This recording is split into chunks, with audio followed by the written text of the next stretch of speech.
On pense souvent que les grandes inventions sont le fruit de savants reconnus, d'adultes expérimentés, de génies entourés de moyens colossaux. Et pourtant, certaines révolutions ont vu le jour grâce à des enfants.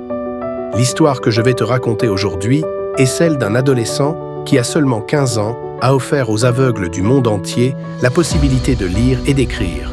Louis Braille. Louis Braille est né en 1809 dans un petit village de France, Couvray. Son père, Simon René, était bourrelier. Il fabriquait des selles, des harnais, des brides, un métier manuel où les outils coupants étaient nombreux. Un jour, alors qu'il n'a que 3 ans, le petit Louis joue dans l'atelier de son père. Il prend une alène, un outil pointu servant à percer le cuir. L'instant d'après, le drame. L'outil glisse et lui transperce l'œil. L'infection se propage rapidement et atteint son second œil. En quelques mois, Louis devient totalement aveugle. À une époque où la médecine n'était pas avancée, aucune solution ne pouvait le sauver. Être aveugle en 1810 signifiait une vie d'exclusion. La plupart des enfants comme lui restaient à la maison, dépendants. Mais Louis est un enfant curieux, déterminé, avide de savoir. Ses parents l'encouragent à apprendre. À 10 ans, il obtient une place dans la prestigieuse institution royale des jeunes aveugles à Paris. Là-bas, il découvre un monde nouveau, mais aussi ses limites. Les élèves aveugles pouvaient toucher des lettres en relief, mais les livres étaient rares, immenses, lourds et difficiles à lire. La soif de connaissance de Louis se heurte à un mur.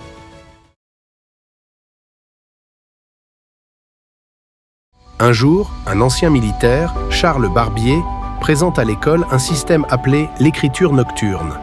C'était un code de points en relief conçu pour que les soldats puissent lire dans l'obscurité sans bruit.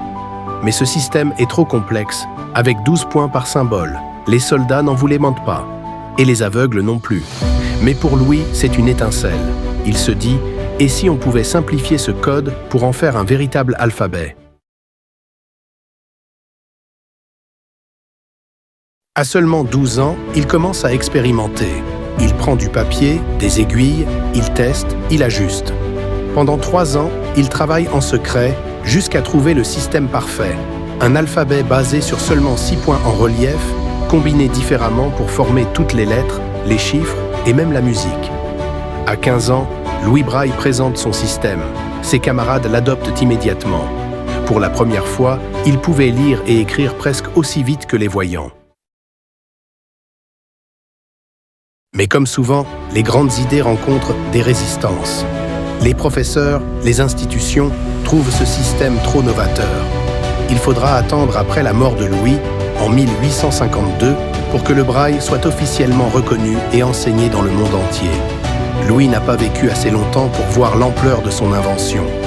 Mais aujourd'hui, plus de 200 ans plus tard, son système est utilisé sur tous les continents. Des millions de personnes, chaque jour, accèdent au savoir grâce à lui.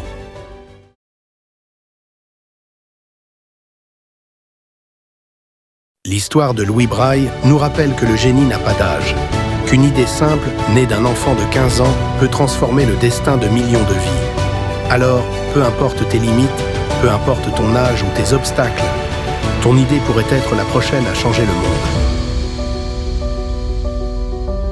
Merci d'avoir suivi cette histoire inspirante. Si tu veux découvrir d'autres récits sur les légendes, les inventions et les vérités cachées derrière l'histoire, abonne-toi et active la cloche de notification